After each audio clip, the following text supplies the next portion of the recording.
O Falando Francamente do Bom Dia Criativa será voltado para o empresário que nos acompanha e que tem vivido momentos de muita dificuldade nesse momento de pandemia que nós estamos enfrentando. E nós vamos estrear esse quadro aqui no Bom Dia Criativa com um empresário muito conhecido aqui na cidade de Botucatu, né, um dos mais tradicionais, que é o Lourival Panhosi, que também já está na ponta da linha com a gente aqui no Bom Dia Criativo. Lourival Panhosi, que é presidente da Associação de Empresas e Diretores do Setor Funerário, a Abredif, mas também tem uma ampla atuação em outros setores. Lourival, primeiramente, bom dia. Muito obrigado por acompanhar e conversar aqui com a reportagem da Criativa FM. Tudo bem? Graças a Deus, eu que agradeço poder participar com vocês, poder tentar esclarecer para a população de Botucatu a real situação que estamos vivendo. Lourival, já temos um ano, né, de pandemia. Já até conversei com você outro dia sobre a situação pelo WhatsApp. Depois de um ano, né, como é que você vê a situação do Brasil nesse momento no combate à pandemia, a perspectiva de dias melhores para a economia?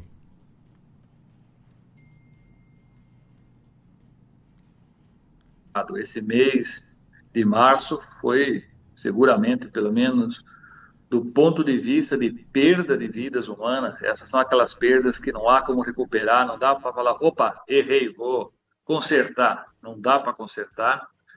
Nós perdemos um número assim inaceitável, absurdo de vidas nesse mês de março.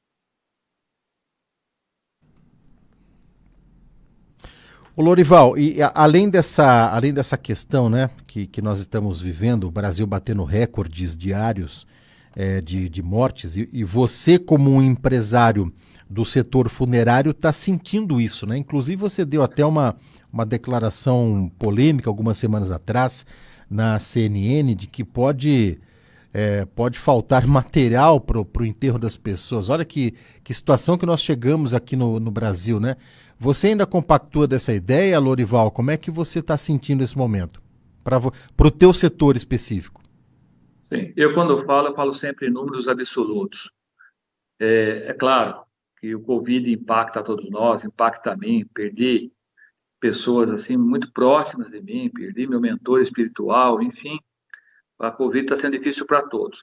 Mas na minha atividade, o que impacta é o número absoluto.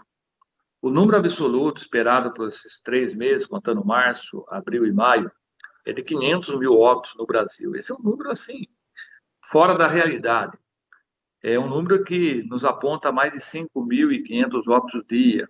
Só para você ter uma ideia dessa dimensão, essa quantidade ela só seria atingida no Brasil em 2045, se seguíssemos um processo natural, vegetativo, de crescimento.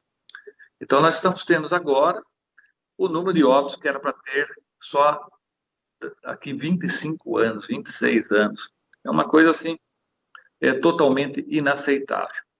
E quando a gente fala das medidas que são tomadas, eu entendo até a dificuldade dos governos, porque quando você fala, olha, eu vou fazer um lockdown, só vai funcionar as atividades essenciais. Pois bem, quais são as atividades essenciais primárias que é vista? Olha, é supermercado, farmácia, até a própria funerária, enfim. Mas a funerária, para funcionar, ela precisa comprar urna funerária. A fábrica que fabrica a urna funerária, ela precisa comprar madeira, prego, verniz. Quer dizer, toda uma corrente, toda uma cadeia. E quando você quebra essa cadeia, você cria um efeito dominó muito grande. Então, é uma equação muito difícil de fechar, a gente entende. E a gente tem alertado os governos a todo momento, falando, olha, toma cuidado. Você vai fazer um lockdown, que nem ali em Mirassol, tem a maior fábrica do Brasil que fornece verniz. Se ela parar, nenhuma fábrica mais recebe verniz. Em outro lugar, tem uma fábrica que fornece o MDF, o prego, enfim. Se essas cadeias produtivas param, há um desdobramento. E isso não tem fim. É muito difícil equacionar essa situação. Por isso, embora eu aceite, eu acho que é justo, é necessário as medidas de lockdown e tudo mais, mas elas são paliativas, elas não podem se tornar um remédio de longa duração. Ela tem que ser pontual e muito rápida, porque senão você quebra todo um processo, né, que nós temos que manter ativos para continuar não só sobrevivendo, mas como atendendo, inclusive, às atividades essenciais. As atividades essenciais, todas elas, dependem de fornecimento de produtos que precisam ser produzidos para aqueles que não são considerados atividades essenciais. Então, no fim, quem é essencial? Todos nós. Não existe uma pessoa que não é essencial. Quem é que pode chegar aqui e falar, olha, eu não sou essencial? Bom, então, você não é essencial. Então, para que você está aqui nesse planeta? Todos somos essenciais. Lorival, existe infelizmente, uma politização da pandemia que acaba sendo tão grave quanto a própria letalidade desse vírus, né? Na esfera federal, na esfera estadual e até em alguns municípios existe essa politização. Como é que você está enxergando a condução dos nossos governantes com relação a essa pandemia?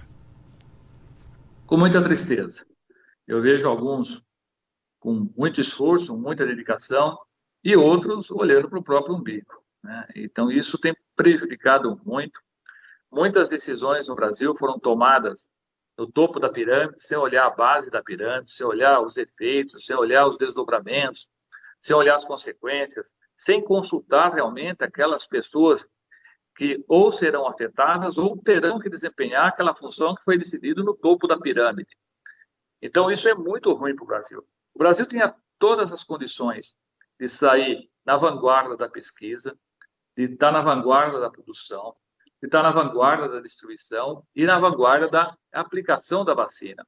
Nós temos todos os meios, os recursos para estar assim na ponta dessa cadeia. E nós estamos, não sei em que lugar, mas estamos bem atrás de um posicionamento desejado e necessário que o Brasil deveria estar. Infelizmente, a política, como política, ela não está contribuindo nesse momento em absolutamente nada. O pouco que temos conseguido é pelo esforço pessoal, individual, de algumas pessoas que sim, que atuam no cenário político. Mas a política como um todo, ela não trouxe nada de novo, nada de solução para um problema tão grave. Lorival, falando um pouco sobre a economia e geração de empregos, de todas as suas empresas, de um ano para cá, desde o começo da pandemia, você mais perdeu colaborador, você mais ganhou colaborador? Qual foi o setor que você mais sentiu? Qual foi o setor que você mais teve prejuízo, Lorival? Olha, ninguém está ganhando com essa crise. Todos nós estamos perdendo. Algumas pessoas têm uma falsa sensação, olha, o setor funerário está bem. Não. Nós nunca tivemos uma situação tão delicada, tanto do ponto de vista econômico, do ponto de vista operacional e principalmente do ponto de vista emocional. Eu sou funerário há 45 anos. Eu sempre vi famílias chorarem no velório. E agora, cara, quando eu entro no velório, eu vejo meus funcionários chorando. Tá difícil para todos nós. Entendeu? Essa semana, um funcionário meu mesmo perdeu a mãe dele por Covid. E era o funcionário encarregado, que nós temos uma equipe na Unesp, até para aliviar os enfermeiros.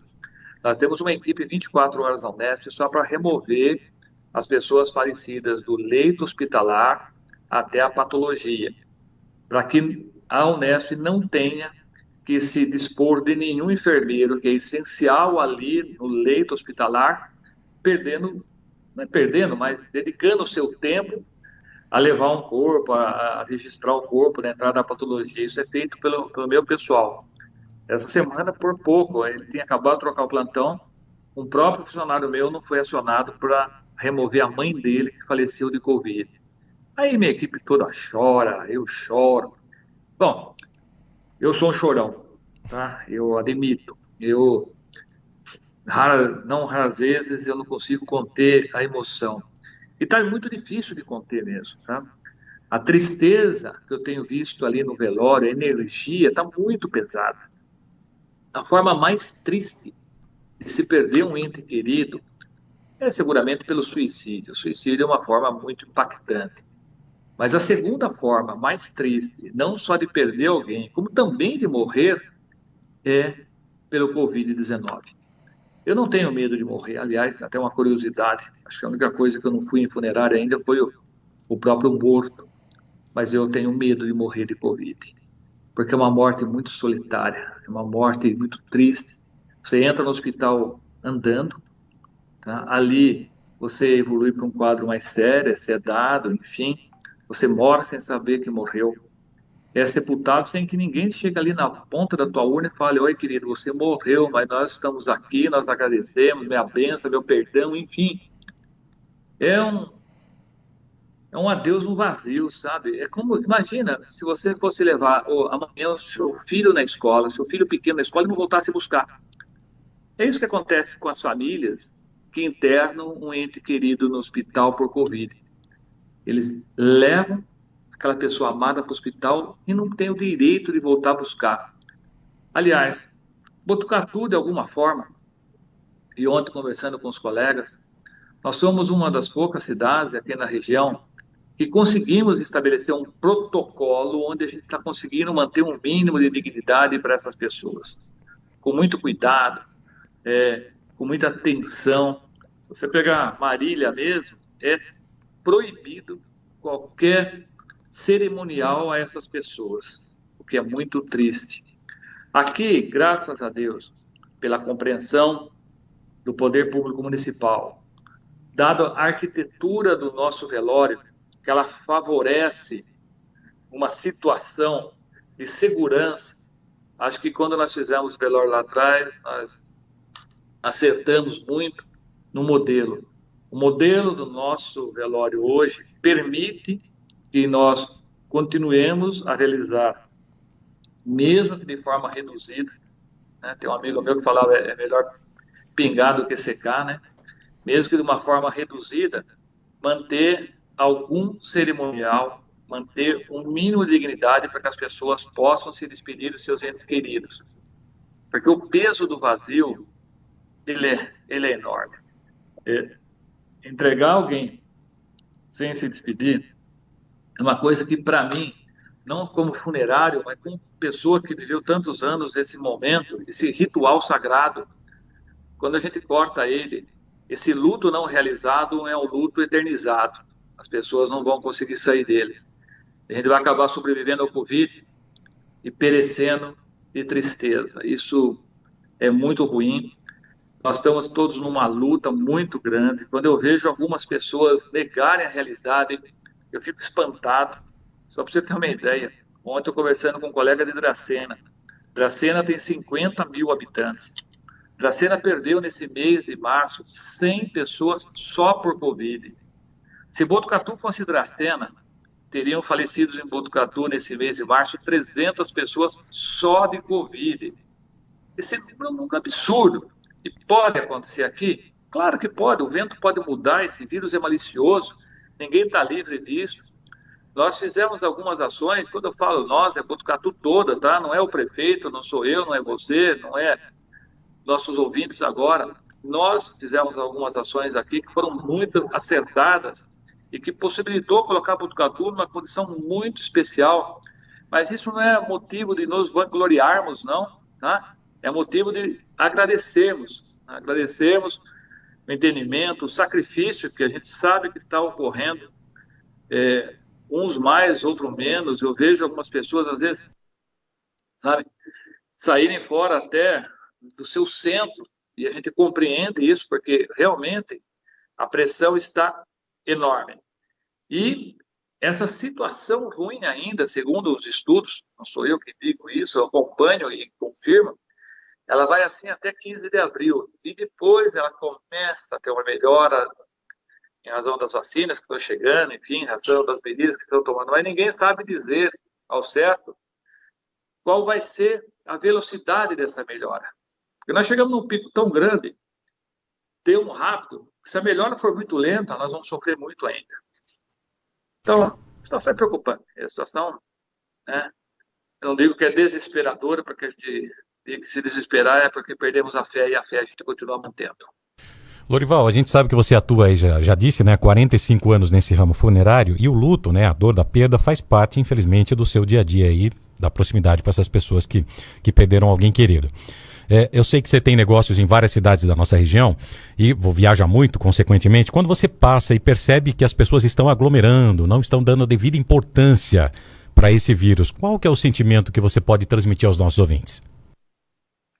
Olha, quando eu olho para essas pessoas aglomeradas, eu vejo um monte de caixão. É o que eu vejo.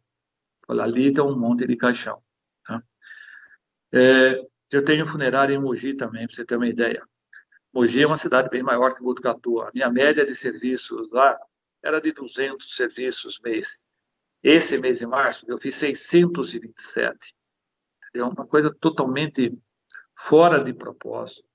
E olha, e o incrível, com 600, eu tive um resultado financeiro pior do que eu tinha com 200. Porque mudou todo o processo, mudou toda a matriz, mudou todos os nossos custos que nós não repassamos. Quer dizer, eu tive materiais que teve aumento de 1.080%. Luva mesmo, material de EPI, teve aumento de até 1.000%. As nossas urnas subiram 70%, 80%. Nada foi repassado, nós estamos suportando aquilo tudo.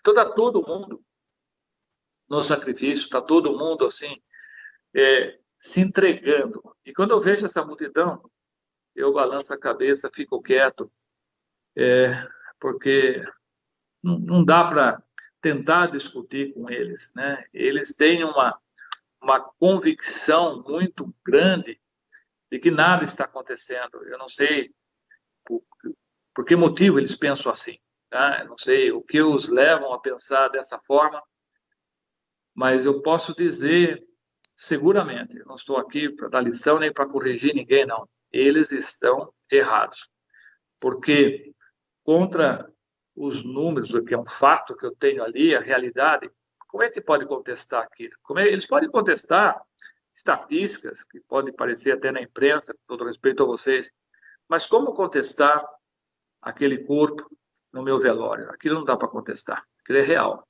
e aquilo está acontecendo, e está acontecendo num número desproporcional. Quer dizer, não é...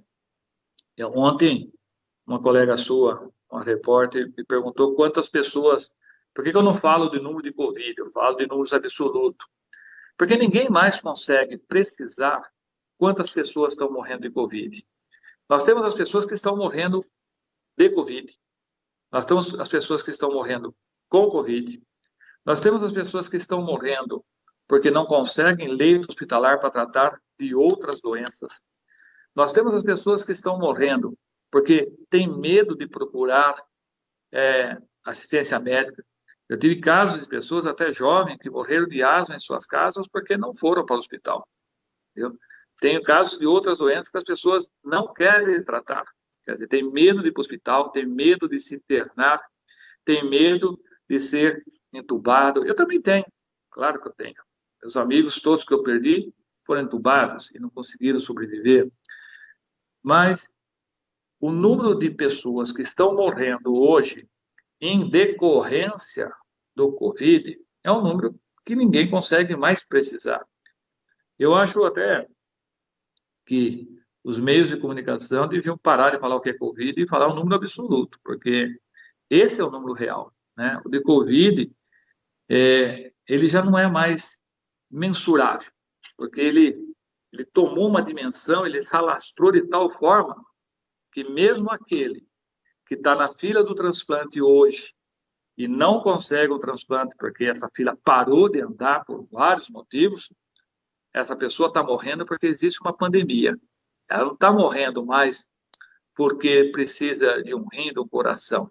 Ela está morrendo porque a pandemia não lhe possibilita mais ter um rim e um coração para poder sobreviver. Então, olha o tamanho da situação que nós ficamos. Nós temos uma pandemia que está levando vidas por todas as outras causas junto com ela. Lorival, para a gente fechar até a sua participação hoje aqui, nós estamos vivendo um impacto econômico com proporções assim inimagináveis, né? Como é que você imagina a recuperação econômica do nosso país com essa pandemia e tudo isso que a gente está vivendo? Olha, nenhum país conseguiu fazer isso sem nenhuma intervenção real do governo. E não pode ser com esta situação assim até, não digo vergonhosa, mas insuficiente que está sendo oferecida para algumas pessoas. Entendeu?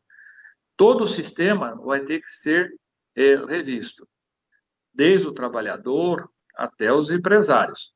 Quer dizer, alguma coisa já devia ter sido feita. Quer dizer, o governo já devia ter acionado o seguro-desemprego para todas as pessoas, para desonerar as empresas. As empresas que sobreviverem, porque muitas vão perecer nesse caminho, vão ter uma dificuldade grande, porque elas acumularam um passivo, seja de aluguel, seja de salário, seja de imposto, que depois elas vão ter que recuperar. E elas vão ter pouca margem para repassar esse passivo para os seus preços, porque a sociedade em si não vai conseguir absorver essa situação. E se eles repassarem, nós vamos entrar num ciclo inflacionário. Então, o governo tem que começar a pensar e pensar rápido em soluções que possam desonerar essa carga, porque os empresários, eles não irão suportar essa retomada com ônus de um custo de uma pandemia que é de todos. Então, está se transferindo muita responsabilidade para poucos. Quer dizer, vocês vão ter que sustentar. Mas espera, uma empresa que, por força da lei e por necessidade, não estou dizendo que está errado, não estou julgando isso não, teve que ficar fechado tanto tempo.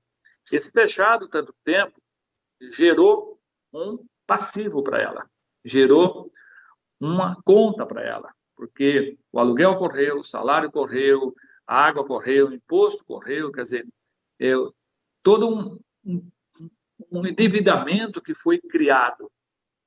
E não adianta o governo vir e falar, não, então mas eu vou te emprestar um dinheiro e você vai pagar com juros. Esse emprestar um dinheiro tem que ser pago. E se tem que ser pago de que forma? Colocando esse valor no preço final da mercadoria. Não existe mágica, não existe segredo. Existe uma realidade que nós temos que conviver. Ou o governo cria um grande plano de reconstrução nacional, ou nós vamos ter tempos muito, muito difíceis. Algumas empresas vão preferir quebrar, deixar essas contas e recomeçar de uma outra forma, porque vai ficar impagável, não vai ter como pagar. Como é que eu vou depois? Eu tenho uma empresa que já tinha umas margens estreitas, tá? E aí eu vou retomar essa empresa, mas só com um endividamento muito grande. E eu não tenho público para pagar essa conta. Vai ser difícil. Está na hora, que nem você falou de política, de nós abandonarmos totalmente, todos nós, o sentimento político. O Brasil está tomando, né, posições polarizadas nessa situação, não deve ser assim, todos têm que tomar a mesma posição, que é a posição de reconstrução nacional, uma posição de vamos todos se salvar. Agora, parece que um grupo quer se salvar e quer que o outro seja destruído e vice-versa. Esta é a solução errada. Tem que todos se salvar. E não é isso que eu vejo, esse sentimento em alguns grupos, não só políticos, mas de apoiadores de A, B, C ou D. Tem que ser todos juntos, senão vai ser difícil. Lorival Panhosi, muito obrigado por esse bate-papo aqui na Criativa FM, por estar estreando esse quadro e vamos torcer aí para dias melhores, viu, Lorival? Valeu! Obrigado, nesta vida, e na próxima que possamos lutar juntos.